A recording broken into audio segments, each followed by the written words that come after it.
Hello friends and welcome to Parks Crafty Creations. I'm your host Brian Parks. Have you ever finished a sewing project where everything was technically right, but something just felt off? Chances are it wasn't your sewing. It may have been your color choices. The truth is, most people are not taught how to actually use color, especially when it comes to fabric. And the difference between a project that looks cobbled together and one that looks professionally designed often comes down to just that. In this video, I'm going to show you how to fix that.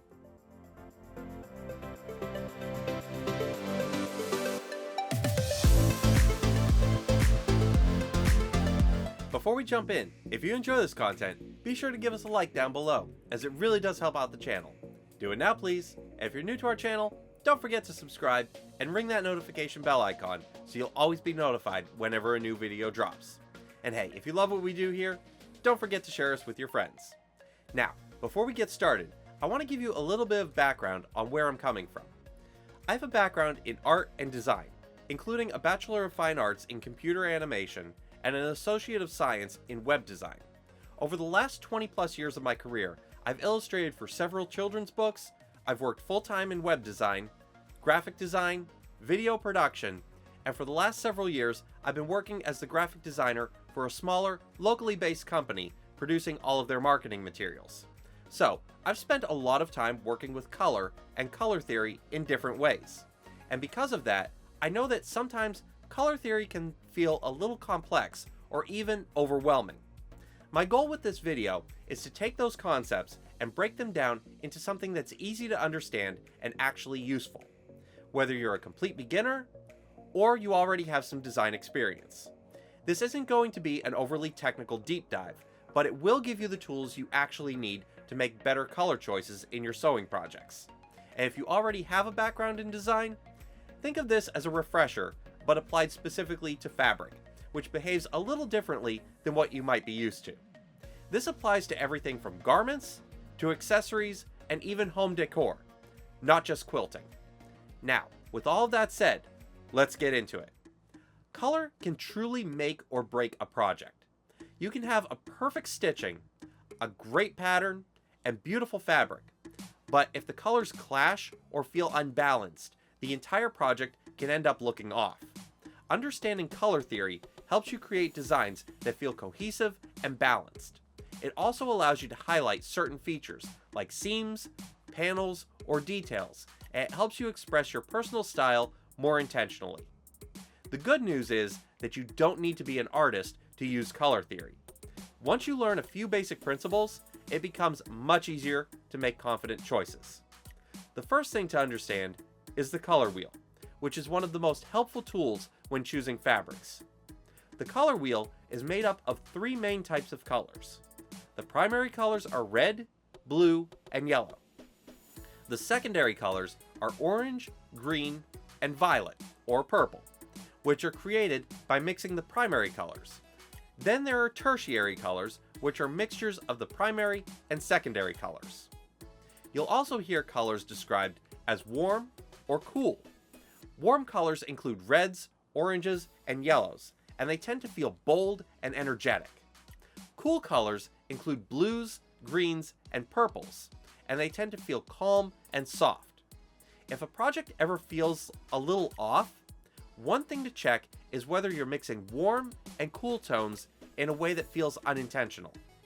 Now, let's go over a few simple color combinations that you can use in your sewing projects. A monochromatic color scheme uses different shades of the same color. For example, you might combine light blue, medium blue, and navy. This type of palette works really well for garments and more minimalist designs because it creates a cohesive look without a lot of contrast. An analogous color scheme uses colors that sit next to each other on the color wheel. For example, you might combine blue, teal, and green. This creates a soft and blended look, and it's one of the easiest combinations for beginners to use successfully. A complementary color scheme uses colors that are opposite each other on the color wheel, such as blue and orange. This creates a bold, high contrast look. When using complementary colors, it usually works best to let one color be the dominant and use the other as an accent, so the design doesn't feel overwhelming. A triadic color scheme uses 3 colors that are evenly spaced on the color wheel, such as red, yellow, and blue. This combination is vibrant and playful, but it can be a little more challenging to balance, so it's great once you feel more confident. Now, here's something that a lot of people don't think about, but it makes a huge difference when you're working with fabric. Small patterns can actually act like a solid color when you look at them from a distance. Up close, you might see tiny flowers, dots, or multiple colors. But when you step back, your eye blends those details together, and it reads as one overall color. This is sometimes called optical mixing.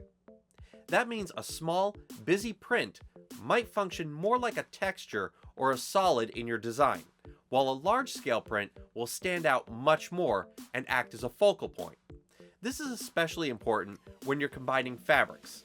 A print that looks like it has 5 different colors up close might actually read as just one dominant color when worn or viewed from across the room. So, when you're choosing fabrics, try stepping back a few feet and seeing how they look at a distance. That can completely change how you decide to use them in your project. Now, let's talk about how to actually apply all of this when you're working on a sewing project. When you're making garments, darker colors can help ground a piece or create a more slimming effect, while brighter or lighter colors tend to draw attention. You can use those brighter colors to highlight features like collars, pockets, or design lines. When you're combining multiple fabrics, especially prints and solids, it helps to choose one dominant color and let the other fabrics support it. A good rule of thumb is to make sure all of your fabrics share at least one common color. This makes everything feel connected, even if the prints are very different. If you're a beginner, it's a good idea to stick to 2 or 3 colors in a single project. This keeps things simple and makes it easier to achieve a balanced look. Another helpful option is to use pre-made fabric bundles and study why those colors work well together. If you're more advanced, you can start experimenting with contrast, mixing warm and cool tones intentionally, and adding unexpected pops of complementary colors for visual interest. There are a few common mistakes that can make color choices more difficult. One mistake is using too many colors in a single project, which can quickly make the design feel busy and overwhelming. Another mistake is ignoring undertones.